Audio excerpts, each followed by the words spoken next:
Hi friends, welcome to our channel. Today recipe బజ్జీలు అండి. మిరపకాయ బజ్జీలు చేసుకుంటున్నాను.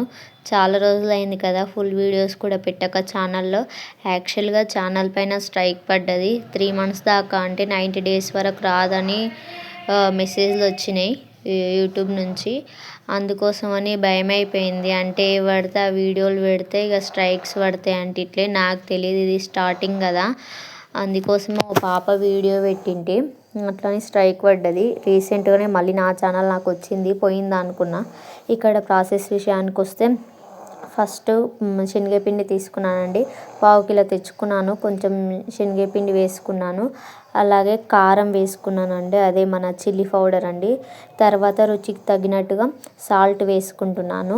అలాగే ఇక్కడ నేను వామ కూడా వేసుకుంటున్నాను. టేస్ట్ చాలా బాగుంటుంది ఫ్లేవర్ అనేసి.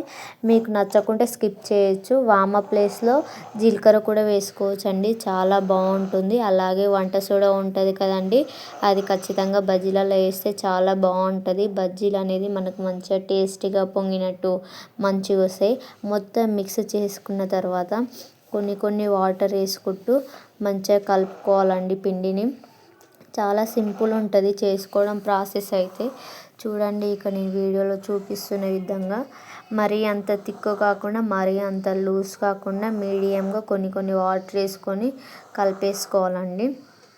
చాలా బాగుంటుంది. నేనైతే నిజంగా నా ఛానల్ పోయిందని భయపడిపోయిన చాలా.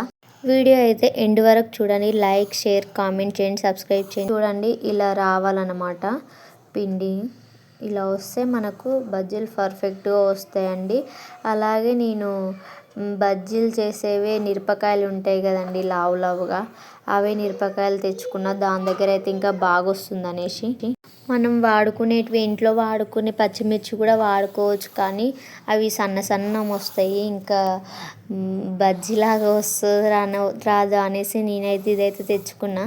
తర్వాత చూడండి, ఒక బాండి పెట్టుకున్న. బాండీలో అయితే నేను నూనె వేసుకుని స్టవ్ కూడా పెట్టుకున్నా. మనకు ఆయిల్ అనేది కూడా కాగాలి కదా, మరీ అంత మసల పెట్టొద్దండి. కొంచెం లైట్గా వేడి అవుతుంటే దాంట్లో అప్పుడు చూడండి, పచ్చిమిరపకాయలు ఉన్నాయి కదా, దీని లోపల ఉన్న ఇత్తులు మొత్తం తీసేయాలి, మధ్యలోకి కట్ చేసి. మీరు ఇట్లా చేయడం ఇష్టం లేదంటే కింద కొంచెం తోక దగ్గర కొంచెం ఉంటుంది కదా మిరపకాయ దగ్గర, అక్కడ కొంచెం చించేయాలి. అట్లా వేసిరో నూనె పేలే అవకాశం ఉంటుందండి. అందుకోసమని ఫస్ట్ కొంచెం పిండి వేసి చూస్తున్నాను, నూనె కాగిందా లేదా అనేసి. అలాగే మీకు ఇక్కడ ఈ మిరపకాయ ప్లేస్లో, ఆ మిరపకాయలో మధ్యలో అది మొత్తం మిత్తులు మొత్తం తీసేసాక దానిలో మీరు ఇంట్రెస్ట్ ఉంటే స్టఫ్ కూడా పెట్టుకోవచ్చండి. జీలకర్ర దంచుకొని, చింతపండు నానబెట్టుకొని, చింతపండు రసం, జీలకర్ర వేసుకొని ఆ స్టఫ్ వేసి పెట్టుకుంటే ఇంకా సూపర్ ఉంటుందండి.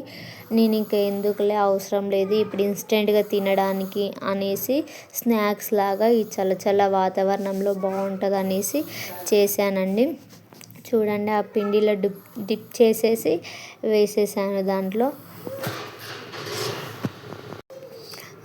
జాలిగంట తీసుకొని మెల్లమెల్లగా అటు ఇటు అనాలి. ఫస్ట్ది కదా ఇది, వేసేసరికి అది సరిగా తిరగను కూడా తిరుగుతలేదు. వేస్తుంటే కింద కొంచెం మాడినట్టు అనిపించింది, అదొకటే అట్లా అయింది లేండి. మిగతా అన్నీ చాలా బాగా అయినాయి, సూపర్ టేస్టీ వచ్చినాయి అసలు. మీరు కూడా ఇది ముందే చలికాలం కదా, వేడిగా కావాలంటే ఇలా చేసుకొని తినండి. రాని వల్ల అయితే చాలా సింపుల్ ప్రాసెస్ అండి, చెప్పాను కదా. నేను చెప్పిన విధంగా ట్రై చేయండి, అస్సలు ఫ్లాప్ కాకుండా మంచిగా వస్తుంది. చూడండి, అన్నీ ఇంకా ఇలానే మొత్తము ఒక్కొక్కటి మొత్తం ఏమంటారు పిండిలో డిప్ చేసుకొని వేసేసుకోవాలండి. మంచిగా కాలిపోయండి. ఎక్కువ ఫుల్ పైన కూడా పెట్టుకోవద్దు. స్టవ్ ఫుల్గా పెట్టుకొని చేస్తే కూడా లోపల కాలదండి మనకు.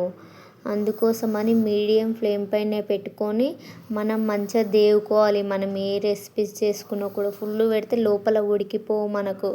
చూడండి, చేసేవి మంచిగా వస్తున్నాయని హ్యాపీనెస్ నాకు.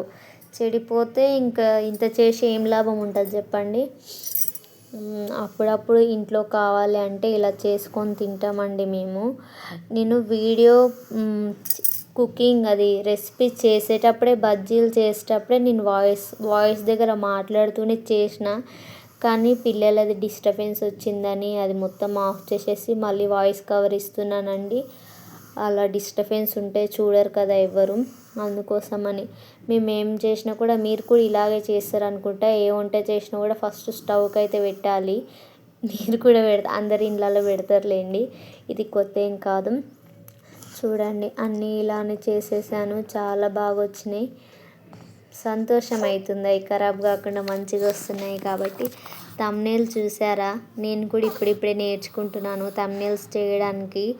ఏదో నార్మల్గా వస్తున్నాయి అట్లే చేస్తున్నాను. అన్ని మిరపకాయల లోపల ఆ ఇత్తులు అయితే తీసేయండి. తీసేసిన తర్వాత స్టఫ్ కావాలంటే చేసుకోండి. అది చేసుకొని డిప్ చేసేసి దాంట్లో వేసేయడమే. చాలా సింపుల్ ప్రాసెస్ అండి అసలు. ఇంతకుముందు స్టార్టింగ్లో ఛానల్కి మంచిగా వ్యూస్ వస్తుండే అండి. ఇప్పుడైతే అసలు వ్యూస్ రావట్లే, లైక్స్ రావట్లే, సబ్స్క్రైబర్స్ రావట్లే. ఏం రానందుకు అసలు ఇంట్రెస్టే అనిపిస్తలేదు ఈ వీడియోస్ పైన. అందుకోసమే అప్పుడో ఇప్పుడు షార్ట్స్ చేసి పెడుతున్నా. కానీ యూట్యూబ్లో సక్సెస్ కావాలి అని ఉంది, కానీ ఓపిక అనేది చాలా ఇంపార్టెంట్.